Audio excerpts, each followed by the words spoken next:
Welcome to Chillin' 101. We hope this video helps. You're going to use your laptop and an external monitor as two separate screens.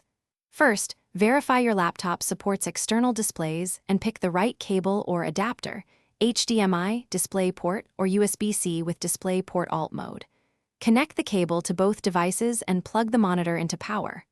Once done, power on the monitor, then the laptop, and select the correct input on the monitor. If you use a docking station, connect it now so the OS sees both displays before configuration. Now configure the OS to extend rather than duplicate the desktop, so you get two independent workspaces. On Windows, press Windows plus P and pick Extend.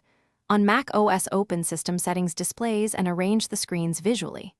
Once arranged, drag a window across to confirm direction and set the primary display where your taskbar or dock should appear.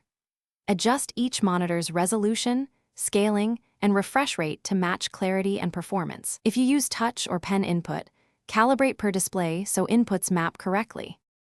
Finalize ergonomics and persistence. Position the monitor at eye level, set orientation and physical order in display settings, and lock power and sleep preferences to avoid unexpected disconnects. Make sure the OS is set to remember window locations or separate spaces so apps reopen where you expect. Test by moving windows and closing the lid if appropriate. Troubleshooting tip.